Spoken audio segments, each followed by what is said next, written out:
తెలంగాణ ప్రజలకు వెంటనే మోడీ, తెలంగాణ ప్రజలకు వెంటనే మోడీ, తెలంగాణ ప్రజలకు వెంటనే జై తెలంగాణ, కేసీఆర్ గారి నాయకత్వం, జై తెలంగాణ। మోడీ को हटाओ, మోడీ को हटाओ, మోడీ को हटाओ, జై తెలంగాణ। తెలంగాణ మన వీరులకు, తెలంగాణ మన వీరులకు, జై తెలంగాణ, జై తెలంగాణ। కేసీఆర్ గారి నాయకత్వం, కేసీఆర్ గారి నాయకత్వం, జై తెలంగాణ, జై తెలంగాణ, తెలంగాణ మన వీరులకు।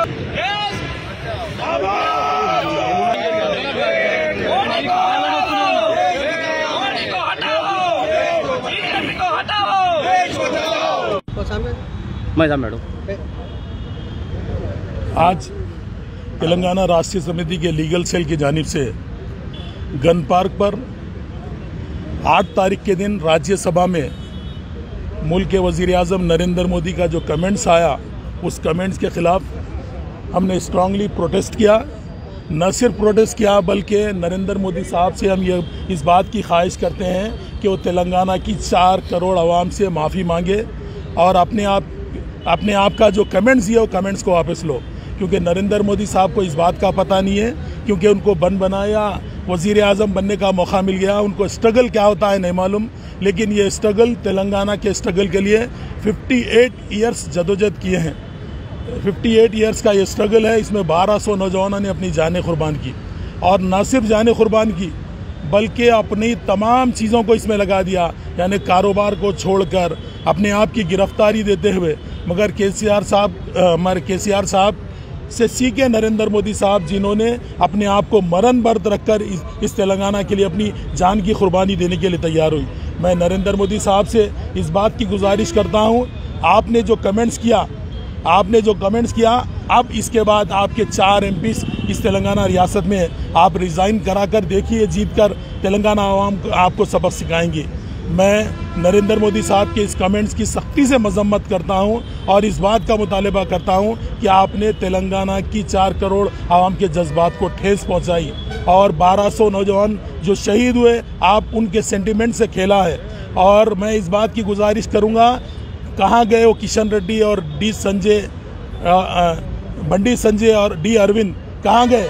ये लोग तेलंगाना के नाम पर बड़ी बड़ी बातें करते थे, लेकिन आज कहाँ गए? मैं अगर उनमें थोड़ी भी ज़मीर है तो आपके प्राइम मिनिस्टर से मुतालबा करें कि वो माफ़ी मांगे। अगर वो नहीं कर सकते तो आप रिज़ाइन करिए, रिज़ाइन कर बीजेपी छोड़कर TRS ज्वाइन हो। अगर आप वो भी नहीं कर सकते, आप में दम है तो इंशाल्लाह आने वाले इंतखाबात में तेलंगाना की अवाम आपको सबक सिखाएगी।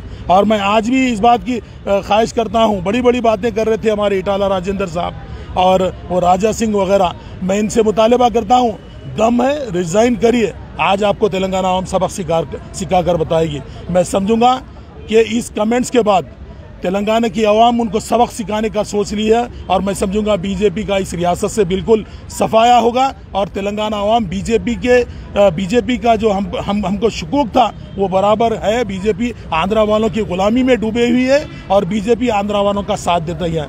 और जहां पर मरकज़ की फंड का सलाह कर्नाटक आंध्र प्रदेश को फंड दे रही है, लेकिन तेलंगाना रियासत से फंड से नाइंसाफ़ी कर रही है। और जो बिल दोनों अलहदा रियासत के लिए जो बिल AP रेगुलर वो बनाया गया था, उससे भी बीजेपी ने बिल्कुल तरीके से तेलंगाना के साथ नाइंसाफ़ी की है। मैं तेलंगाना से इंसाफ करने मरकज़ी हुकूमत से मुतालबा करूंगा, और मरकज़ के नरेंद्र मोदी साहब से फिर एक बार यही मुतालबा कराऊंगा, वो तेलंगाना आवाम से माफ़ी मांगे।